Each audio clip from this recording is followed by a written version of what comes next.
প্ৰথম কোনে ক'ব?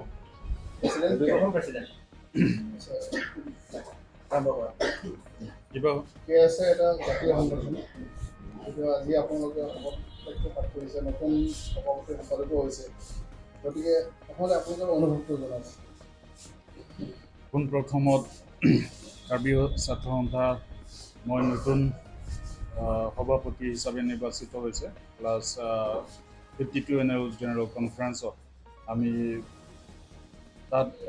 2 বছৰৰ পৰা এবাৰ মানে জেনেৰেল ইলেকশ্যন থাকে তাতে আমি প্ৰেচিডেণ্টত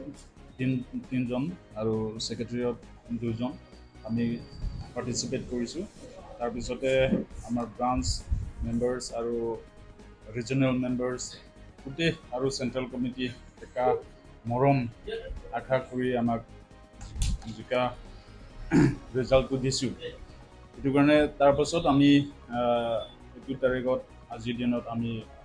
একটা সংগঠন হিচাপে আমি অপটেকিং হিচাপে লৈছোঁ তেতিয়া আমি এইটো অনুভৱটো কি ক'ম আৰু মানে বহুত ভাল লাগিছে মানে গোটেই আমাৰ ছাত্ৰ সংগঠন ব্ৰাঞ্চ এটাই আমাক ছাপোৰ্ট দিছে এইটো ভাল লাগিছে অধিৱেশনটো ক'ত হৈছিলে টেকেলাংজন আজি যি আপোনালোকৰ সফল দায়িত্ব পাঠ কৰাইছিলে এনেই কাক কাক মাতিছিলে আজি আমি ইয়াত গেছ হিচাপত আমাৰ একেলগত কাম কৰা অট'নমাছ ষ্টেট বিষয় আমি একেলগত কাম কৰা আহি থকা খাচকং পঞ্চাছ নিগম আৰু কাৰ্বি ৰিচ দৰবাৰ কাৰ্বিয়া দৰবাৰ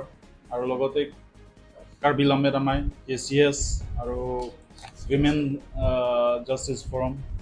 কাৰ্বি চৰলো আমাই চব মানে আমি মাতি পেলাই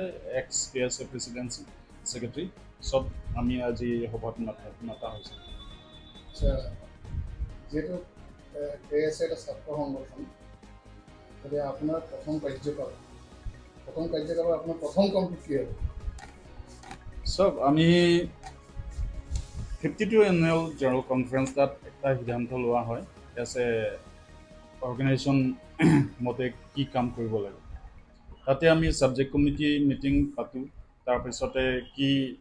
ভৱিষ্যত কি কৰিব লাগে এইটো সিদ্ধান্ত লোৱা হৈছে তাতে আমি 2টা পইণ্ট লোৱা হৈছে এটা হৈছে আমাৰ অট'নমাছ ষ্টেট বিষয় তাৰপিছত এটা হৈছে 2 নম্বৰটো এডুকেশ্যনৰ বিষয় সেইটো কাৰণে বিশেষকৈ আমি ছাত্ৰ সংগঠন আমি চাব লাগে যে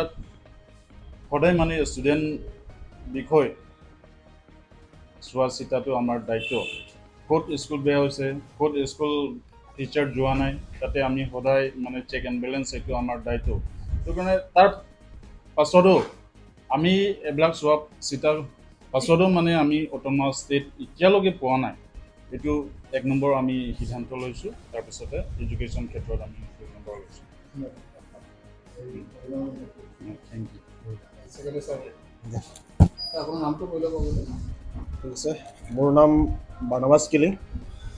মই নিউলি ইলেক্টেড জেনেৰেল ছেক্ৰেটাৰী হয় আৰু এতিয়া কাৰ্বি চেণ্ট্ৰেল এক্সিকিউটিভ কমিটি মই এতিয়া জেনেৰেল ছেক্ৰেটাৰী নতুন ইলেক্টেড হয় তো আজি আমি বহিছোঁ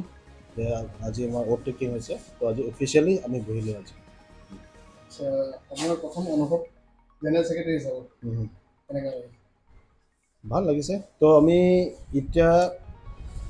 আজি আমি অফিচ বহিছোঁ তো কাৰ্বিঙৰ ইছ্যু বহুত আছে ইয়াত regarding education regarding border issues আৰু ৰিগাৰ্ডিং এভৰি ইছ্যুজ মানে বহুত কৰিব আছে তো আজি অফিচিয়েলি আমি বহিছোঁ তো আজিৰ পৰা আমি 2 years কাৰণে 2025 to 2027 লৈকে আমি যিমান পাৰে আমি আমাৰ KSA পৰা আমি